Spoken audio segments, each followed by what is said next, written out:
بسم الله الرحمن الرحيم.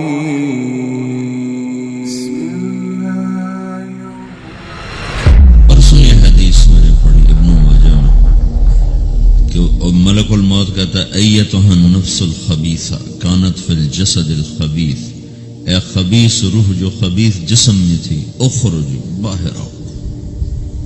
اب وہ واپس تو ہو نہیں سکتا، اپنے آپ کو روک تو سکتا نہیں، تو وہ حیران پریشان خوف زدہ، تو اس کے جواب میں اس کو ملک الموت کہتا ابشری ابشری بحمیم وغساق وآخر من شکلہ ازواج، تیار ہو جاؤ خوفناک عذاب کے لیے اور کھولتے پانیوں کے لیے، کانٹے دار جھاڑیوں کے لیے اور بے شمار عذاب کی شکلوں کے لیے.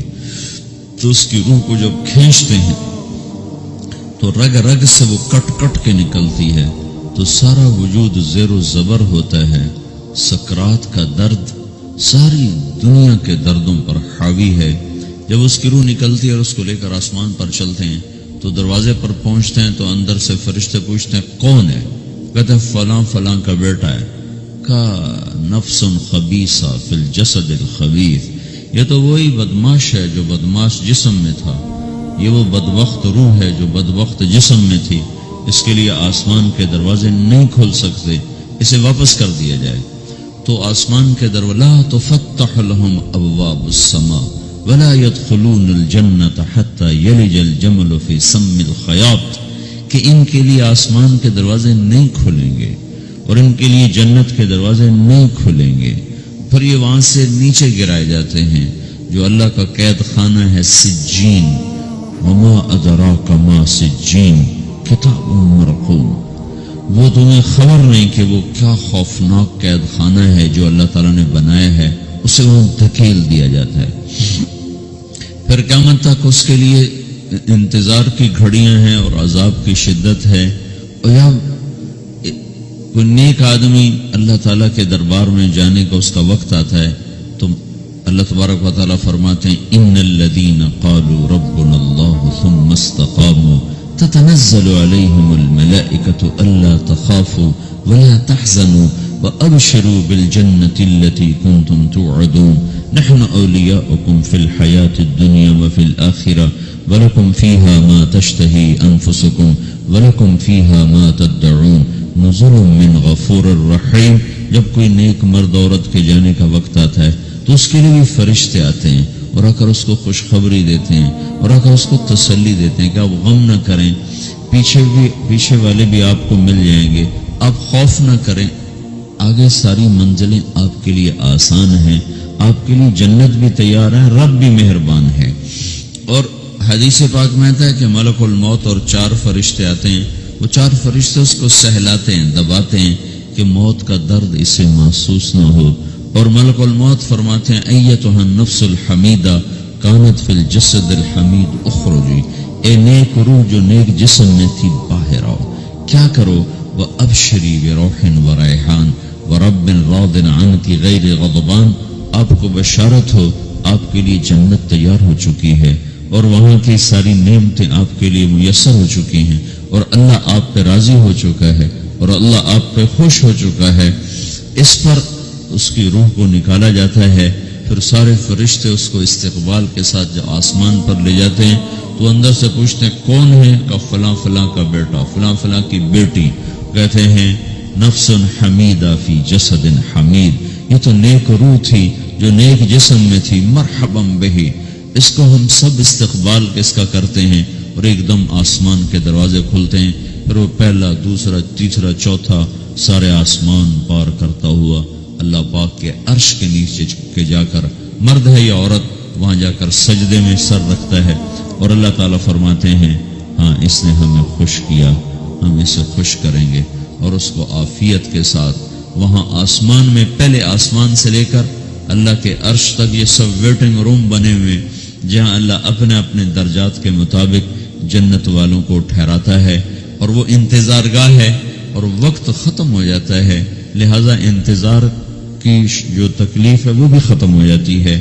وقت ختم تو انتظار کا احساس ختم اور ٹائم کے گزرنے کا احساس ختم. تو جیسے اصحاب کہف کو اللہ نے غار میں داخل کر کے تو غار کے اندر سے وقت کو نکال کے باہر پھینک دیا. باہر 300 سال گزرے، اندر آدھا ہی دن گزرا تھا. وہ جب اٹھے ہیں تو وہ 25 برس کا نوجوان 350 سال کا ہو کے نہیں اٹھا، وہ 25 سال کی عمر میں اٹھا ہے. نہ ناخن بڑا ہے، نہ مونچھیں بڑی ہیں، نہ ان کی داڑیاں لمبی ہوئی ہیں، جو کہ تو زندہ تھے، مر نہیں گئے تھے.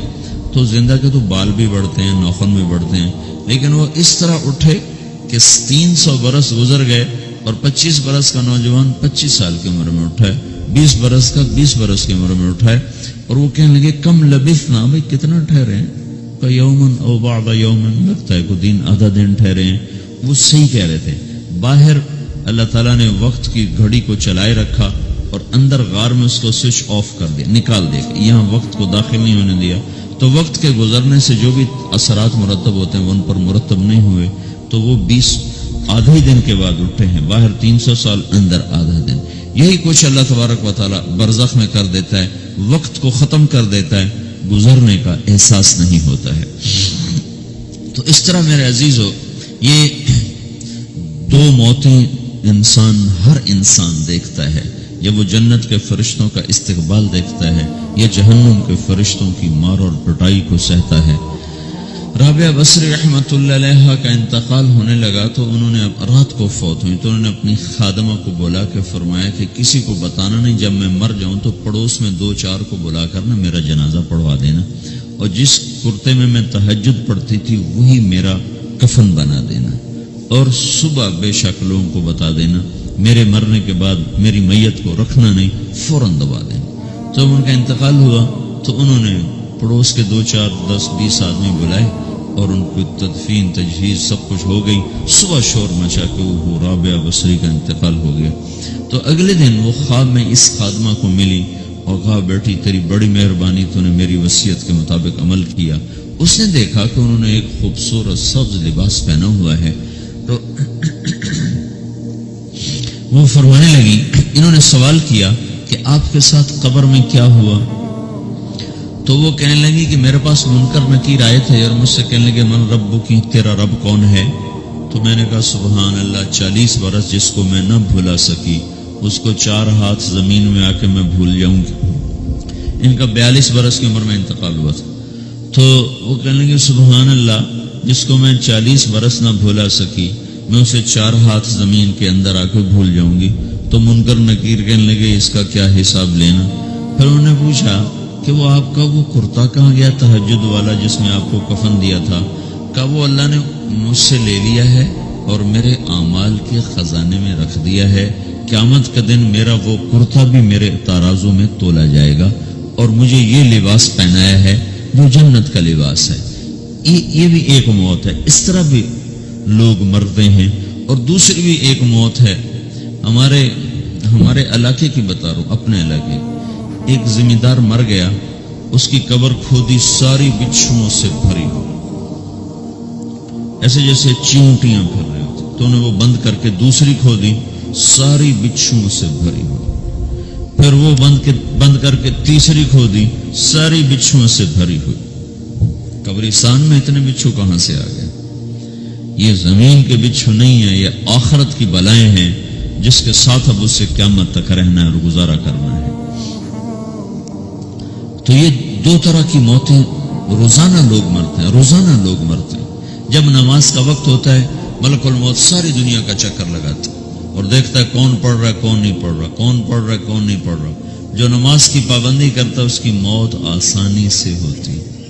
جو نماز میں غفلت کرتا ہے اس کے ساتھ موت کے وقت شدت اور سختی اختیار کی جاتی. تو بھائیو، یہ ایک جسم ہے، ایک روح ہے.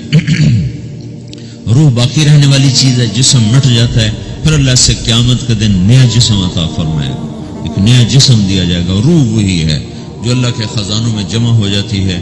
نافرمان کی سیاہ کالی روح ہوتی، فرما بردار کی روشن چمکدار روح ہوتی ہے. تو اللہ نے کچھ تقاضے جسم کے رکھے ہیں اور کچھ روح کے رکھے ہیں.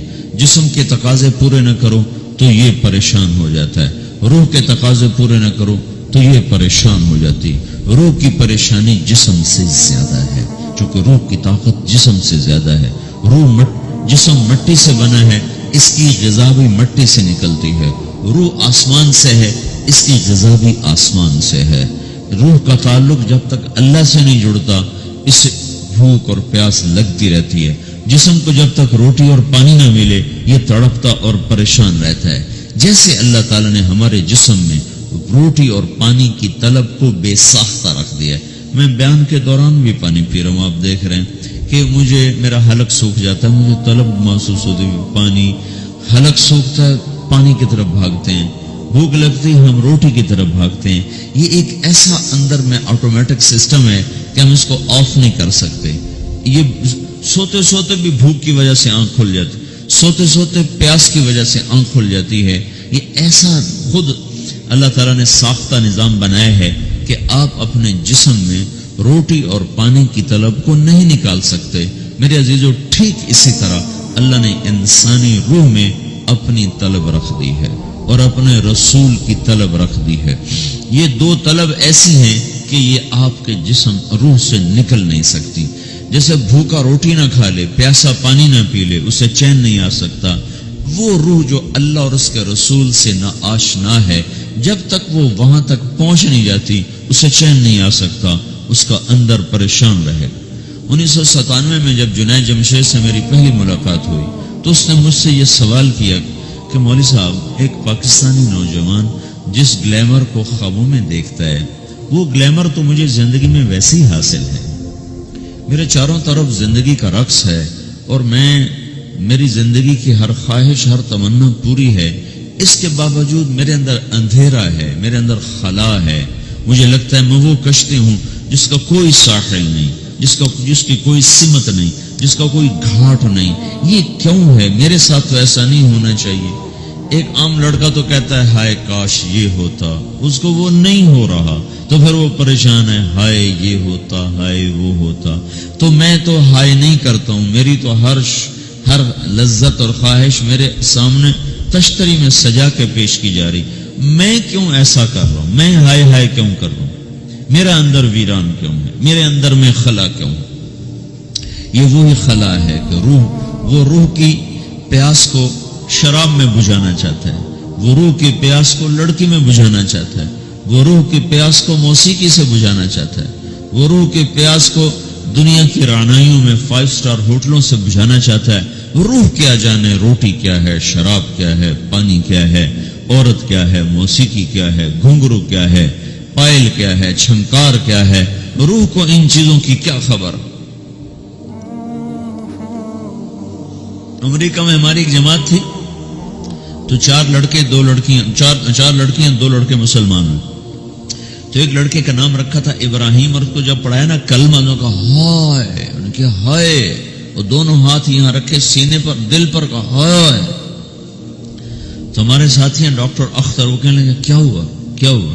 کہنے لگا جب سے ہوش سنبھالا یہ جگہ خالی تھی، یہ تیرے کلمہ پڑھانے پر بھر گئی ہے کہ میری خوشی سے ہائے نکل گئی. یہ جگہ خالی رہے گی، یہاں شراب نہیں پہنچ سکتی، یہاں نغمہ اور موسیقی نہیں پہنچ سکتی، یہاں تالے لگے ہوئے ہیں، یہاں تک کوئی آواز نہیں جا سکتی. دل کے تاروں پر ایک ہی نغمہ چڑھ سکتا ہے اور وہ اللہ کی یاد کا ہے اور اللہ کی محبت کا ہے اور اللہ کے رسول کی محبت کا ہے. باقی کوئی مضراب ایسا نہیں جو ان تاروں کو چھیڑ سکے. باقی کوئی چیز، آواز ایسی نہیں جو دل کی دنیا پر جا کر دستک دے سکے. یہاں بند دروازے ہیں، یہاں صرف اللہ پہنچے گا، اللہ کے رسول کا تعلق پہنچے گا، باقی کوئی چیز یہاں نہیں جا سکتی.